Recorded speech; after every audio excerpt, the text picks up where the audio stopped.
Conversamos com Maurício Pestana, que é diretor da Raça Brasil, responsável pela ideia desse projeto. Maurício, bem-vindo, coisa boa, hein, tê-lo aqui no Live CNN. Bom dia. Olá, bom dia. É sempre uma alegria, é sempre uma satisfação estar aqui na CNN e sempre que a gente pode, a gente está aqui dando informações, dando novidades, falando sobre diversidade, sobre inclusão.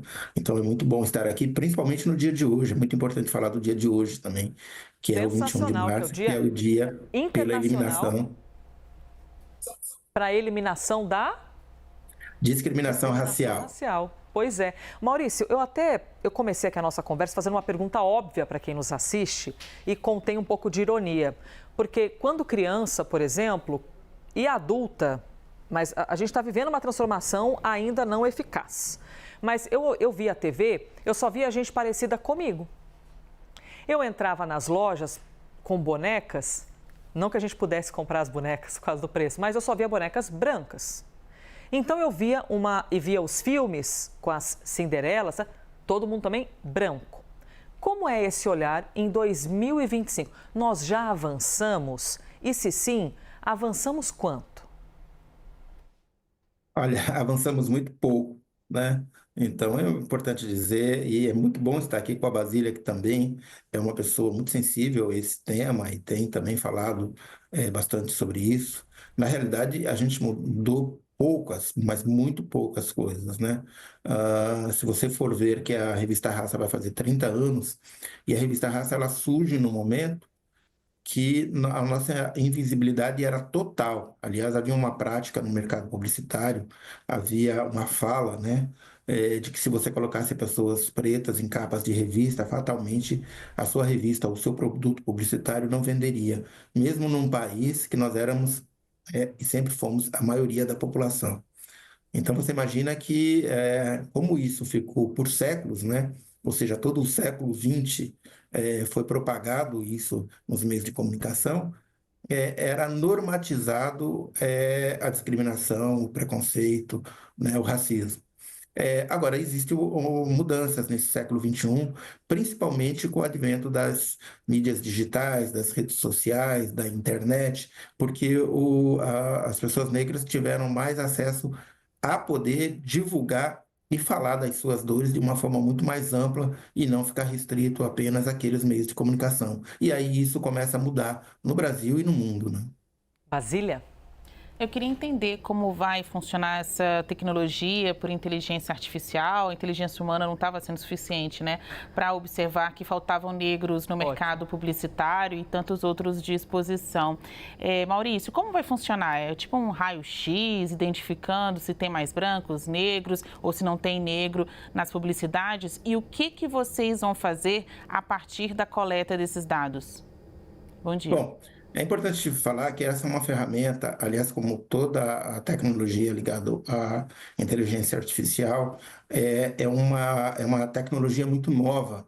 Então, assim, a gente ainda está aprendendo, né, está se desenvolvendo, e eu acho que não só a raça, né, enfim, todos os meios de comunicação, ainda está vivenciando de como é que isto vai funcionar direitinho. A gente não tem todas as perguntas, mas uma coisa que a gente deixou muito, assim, evidente quando a gente começou o projeto, e quando eu caminhei o projeto, foi que eu queria algo que pudesse ser igual à internet foi e tem sido uma aliada muito forte, principalmente as redes sociais, para a questão racial no Brasil.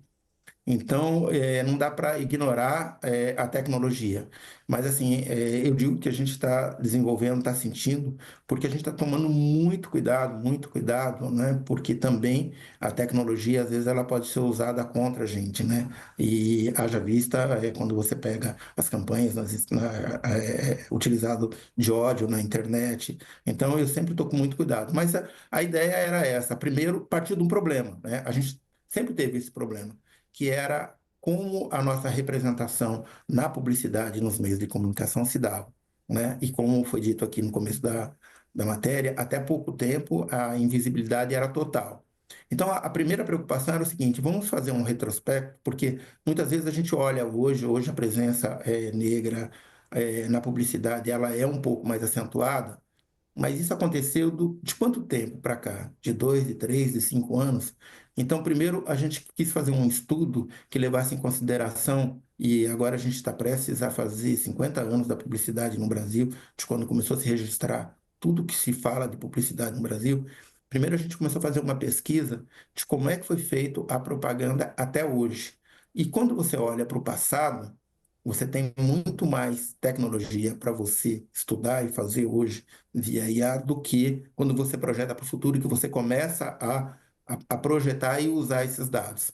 Então, primeiro a gente começou a pesquisar, para você ter uma ideia, a gente pegou, primeiro ia pegar 50 anos, depois eu falei, não, vamos pegar 30 anos, porque 30 anos também eu posso incluir a própria revista Raça, que foi um marco, né, nesta questão. Então, a gente começou a estudar tudo isso já está pronto, que assim é o olhar para trás, e agora a gente está fazendo ajustes para fazer oficialmente, para dizer assim, então, como é que eu posso fazer isso para o futuro? E a ideia é conversar com as marcas, então, e ter um debate ou com as emissoras? De que maneira pegar esse material e levar adiante, Maurício? A primeira coisa é isso, é falar com as marcas, é fazer com que, com esse passado, com esse estudo que a gente teve dos últimos 30 anos, falar, olha o quanto aparecia pessoas negras, olha o quanto não aparecia pessoas negras, né? E isso está sendo feito muito criteriosamente, a Raça está acompanhando com detalhes isso, porque quando você fala dos últimos 5 anos, você tem uma presença mais acentuada, sobretudo depois do advento de George Floyd.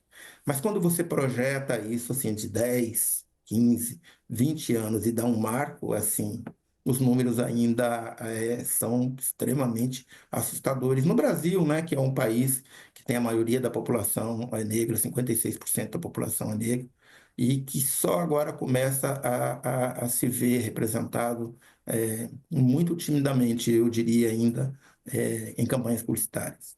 Basília? Elisa, uma vez em uma loja nos Estados Unidos, eu tive uma sensação diferente ao andar ali pelos corredores e ver que tinha muita publicidade com negros.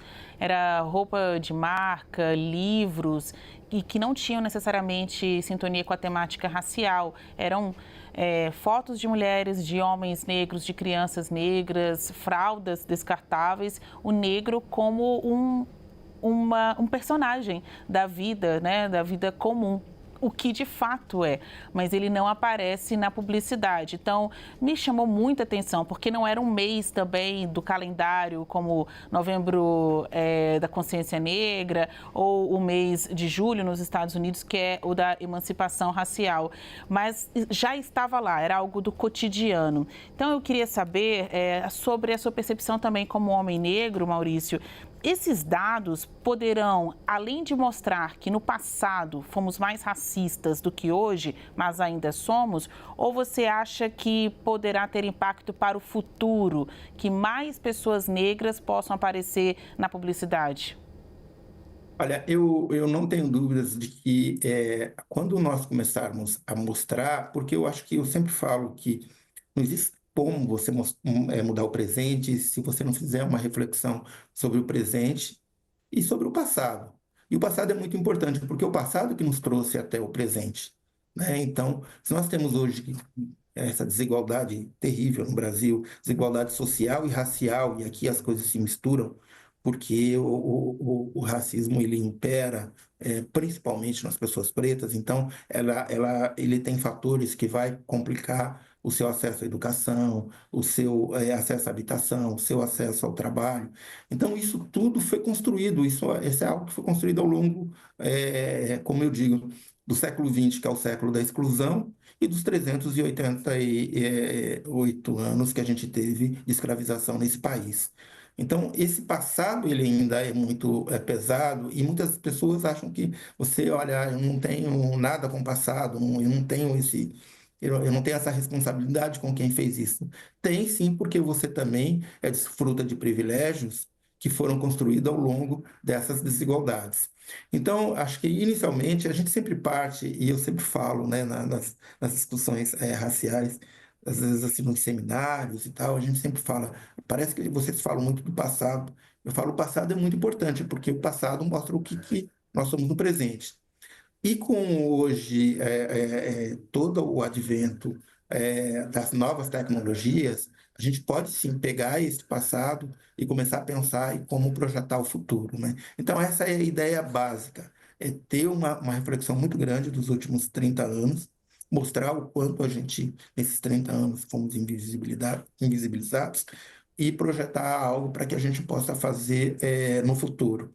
E os Estados Unidos é um exemplo, Brasília qualquer pessoa que vai naquele país, eu sempre falo que é assim, impressionante. A gente chega nos Estados Unidos, parece que a população lá é uma população negra, quando a gente vê a representatividade na propaganda, quando a gente vê a representatividade nas empresas, nos meios de comunicação. Haja vista hoje, acho que o Brasil também se inspirou um pouco Sim. nos últimos anos dessas plataformas que chegam até aqui de streaming e até de jornalismo, né?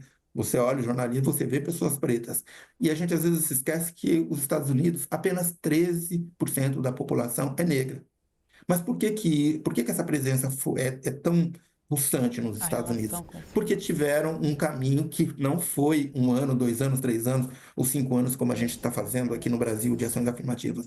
Foram décadas, né, de ações afirmativas nas universidades, no trabalho, nos meios de comunicação, em tudo quanto foi lugar, tinha lá as suas ações para promover a população negra. E isso fez aquela sociedade melhorar. E é isso que a gente quer aqui, né? E hoje a gente ouve assim, muitas pessoas falando, mas lá já estão parando. Olha, lá eles podem até se dar o luxo de 4 anos, sei lá eu, algum tempo, a revisar, a pensar, a retroagir. Nós nem podemos nos dar o luxo, por 2 motivos. Primeiro, que a gente nem começou a fazer isso aqui no Brasil. E segundo, que nós somos 56% da população e é uma vergonha a questão racial aqui no Brasil. Nós não temos negros e negras em vários espaços aqui. Uma vergonha, é exatamente isso, uma vergonha. E lidar com essa realidade, né, da subrepresentação, como se você é branco, então você está adequado ao intervalo comercial, né? Torcendo aqui e admirando o seu trabalho, viu, Maurício? Admirando e torcendo a prosperidade, para a prosperidade desse teu projeto. Maurício Pestana, presidente da Raça Brasil. Muito obrigada, Maurício.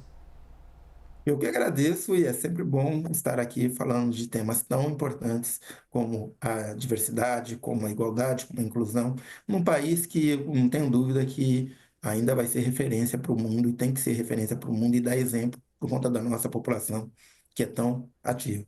Obrigada, Maurício. Bom dia. Basília, valeu pela participação na entrevista também. Encerro aqui com uma provocação rápida. Quando a gente fala cor de pele, cor nude, o que é cor de pele? O que é cor de pele? Por que cor de pele, quando fala, você já acha que é uma cor parecida com essa minha? Se mais da metade da população é preta e parda, em que momento a gente convencionou chamar cor de pele apenas como, cor neutra? O que é cor neutra? Branco é cor neutra? Fica aqui só a reflexão pra gente, tá bom?